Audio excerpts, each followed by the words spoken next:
नमस्ते दोस्तों, राधे राधे। आप लोग कैसे हैं? आप सभी को अभिनंदन, प्यार, आभार। मैं एक कहानी सुनाने जा रही हूँ क्योंकि मुझे बहुत पसंद होता है कि कहानी, और इसलिए कहानी का शीर्षक है आखिरी टिफिन। ये एक इस सरकारी स्कूल में एक लड़का पढ़ता था। उसका नाम अर्जुन था। उसके पिता देहांत हो चुका था, तो उसकी माँ लोगों के घरों में काम करके उसे पढ़ाती थी। तो हर सुबह माँ एक छोटा सा टिफिन तैयार करती थी। तो कभी सूखी रोटी तो कभी आलू की सब्जी तो कभी रोटी अचार। तो अर्जुन को अपने दोस्तों के सामने टिफिन खोलने में शर्म आता था। तो उसके दोस्त पिज्जा, बर्गर और महंगे खाने वाले लाते थे। एक दिन उसने गुस्से से माँ से कहा कि रोज यही खाना क्यों देती हो, मत दिया करो टिफिन। तो माँ ने मुस्कुराकर कहा कि ठीक है बेटा, जैसा तुम चाहो।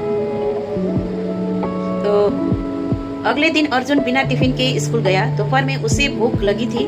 तभी चौकीदार उसके पास आया और बोला कि तुम्हारी माँ ये टिफिन देकर गई है। तो माँ का मन है दोस्तों, कभी मानता नहीं है कि बेटा भूखा रहा होगा। तो अर्जुन नाराज हुआ कि लेकिन भूख के कारण उसे टिफिन खोलकर खा लिया। तो अंदर में 2 रोटी थी और एक कागज रखा था। तो टिफिन के अंदर ऐसे 2 रोटी थी और एक कागज में छोटा सा टुकड़ा था। उस पर लिखा था कि बेटा, आज जिस घर में काम करती हूँ वहाँ पे बचा हुआ खाना मिल गया था, मैंने खा लिया। ये रोटी तेरे लिए बनाई, तू भूखा मत रहना। अर्जुन की आंखों में आंसू आ गए। उस दिन पहली बार उसने सोचा कि माँ ने खुद क्या खाया होगा। वो घर पहुँचा तो देखा कि माँ तेज बुखार में भी अपने अगले दिन की तैयारी कर रही थी काम जाने के। तो अर्जुन बोला कि माँ तुम आराम कर लो। माँ हंसकर बोली, अगर मैं रुक गई तो तेरी पढ़ाई कैसे चलेगी। तो इसी तरह से बहुत साल बीत गए। अर्जुन ने खूब मेहनत की और एक बड़ा अधिकारी बन गया। तो पहली तनख्वाह मिलने पर वो सबसे पहले अपनी माँ के लिए साड़ी, चप्पल और मिठाई लेकर पहुंचा। तो लेकिन घर के बाहर भीड़ लगी थी। पड़ोसी की एक बूढ़ी अम्मा ने उसका हाथ पकड़कर कहा कि बेटा, तेरी माँ सुबह से बस यही कह रही थी कि मेरा बेटा आएगा, और तेरा इंतजार करते करते वो चली गई। तो तब तक बहुत देर हो चुकी थी। तो कहानी सुनते रहिएगा ध्यान से दोस्तों, कि कहानी को जब तक अंत नहीं सुनेंगे तो मज़ा भी नहीं आएगा, कि बीच में सुनेंगे तो कि इसका कहानी को अंत का चीज़ आप लोग सुन लीजिए। अर्जुन के हाथ में साड़ी और मिठाई गिर गई। वो माँ के कमरे में गया और सिरहाने में पुराना डिब्बा रखा था।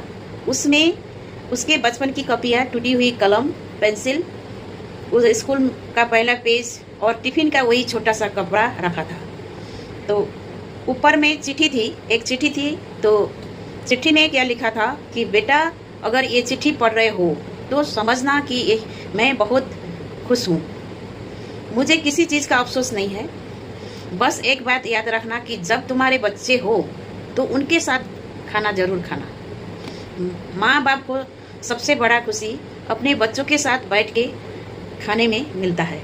साथ बैठ के बातें करने में अच्छा लगता है माँ बाप को। सही बात है, आप लोग भी महसूस कर रहे होंगे इस चीज़ को। अर्जुन फुट कर रो पड़ा कि उस दिन उसने समझा कि दुनिया की सबसे महंगी दावत भी माँ की हाथ की 2 रोटियों से बड़ी कुछ नहीं होती है। तो दोस्तों, कहानी का यही अंत है कि कहानी से क्या सीख मिलता है ये भी ध्यान से सुन लीजिएगा, स्किप मत करिएगा दोस्तों। कि जिस इंसान ने आपको चलना सिखाया उसके साथ चलने की समय निकालिए, क्योंकि पैसे फिर कमाए जाते हैं लेकिन अपनों के साथ बिताने का समय वापस नहीं आते हैं। यह कहानी है, ऐसी मैं अंत करती हूँ। आप लोग, आई होप कि आप लोग सभी लोग को पसंद आए हो, या तो टचिंग अगर दिल में हुआ हो तो लाइक, शेयर और कमेंट करना मत भूलिएगा दोस्तों। तब तक के लिए आप सबसे विराम देती हूँ। धन्यवाद, शुक्रिया।